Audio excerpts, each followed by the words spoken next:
다윗은요, 하나님에 대한 사랑은 참 잘 알았습니다. 그런데 사람의 사랑에 대해서는 전혀 모르는 인생이었어요. 인생 전체 죽을 때까지 사람에 대한 사랑 자체를 거의 모르고 살았어요. 요나단에 대한 친구의 사랑과 한 번 잠깐 있었을 뿐. 다윗은요, 그래서 다 채워나갔습니다. 비운 적이 없어요. 계속적으로 채워나갔어요. 사랑을 모르니까.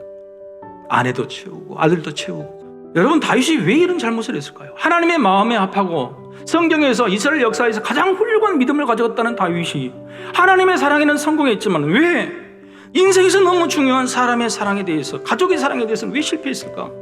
그 이유는 하나님의 사랑은 그냥 그 사랑이고 사람의 사랑은 따로야, 별개야 라고 구별했기 때문입니다. 그래서 우리에게 관건 문제는 뭐냐면 하나님의 사랑과 사람의 사랑은 분리할 수 없다. 나는 하나님을 사랑하는 건 맞아요. 사람 사랑 어려워요. 그러면 내가 믿는, 내가 가지고 있는 하나님에 대한 사랑으로 내 옆에 있는 사람을 어떻게 사랑할 수 있을까요? 그게 관건이죠. 그게 문제죠. 여러분, 할 수 있을까요? 하나님의 사랑으로 사람을 사랑할 수 있을까요? 있습니다. 우리가 다른 사람을 사랑해야 될 이유는 하나님이 사랑하시기 때문입니다. 여러분, 그 방법을 오늘 가르쳐주고 있는 겁니다. 하나님께 배운 사랑으로, 하나님께 받은 사랑으로 사랑해라. 하나님의 사랑이 뭡니까? 점점 사랑, 신학으로 사랑해요. 수십 년을 기다려주셨어요. 수십 년 동안 우리가 모르지만 우리 몰래 점차로 스며드는 하나님의 사랑으로 우리에게 함께 해주셨어요. 하나님의 사랑은 우리에게 그렇게 왔는데 왜 우리는 내 옆에 있는 사람마저 그렇게 사랑하지 않는가요? 하나님께 배운 사랑, 받은 사랑, 신합으로 사랑으로, 신합으로 사랑해야 돼요.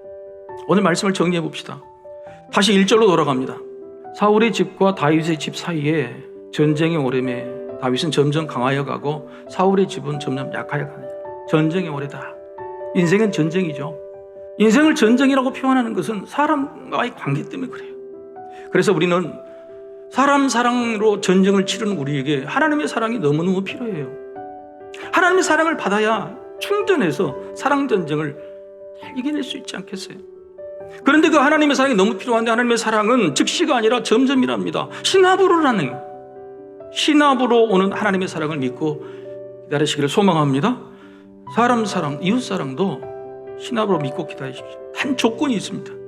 정말 중요한 조건인데, 하나님 사랑과 이웃 사랑을 분리하지 않을 때는 다윗처럼 신합으로 점점 강해지는데, 사울의 집처럼 하나님의 사랑과 이웃 사랑을 아예 분리해버리면, 그리고 다윗이 아니라 다윗의 집처럼 하나님 사랑과 사람 사랑을 분리해버리면 점점 약해지는 겁니다.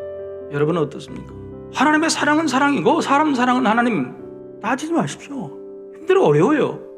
그렇게 분리해버리면 우리의 믿음도 우리 집도 점점 약해져 갑니다. 우리 때는 아닐지라도 우리 자식 때, 우리 손자 때 점점 약해져 갈 것입니다. 이 땅이, 세상이 그렇게 될 것입니다. 그러나 사람의 사랑도 하나님의 사랑과 분리하지 않으면, 그래서 기어이 버티고 끝까지 신합으로 참아내면 하나님께서 반드시 우리를 점점 강하게 하실 줄로 믿습니다.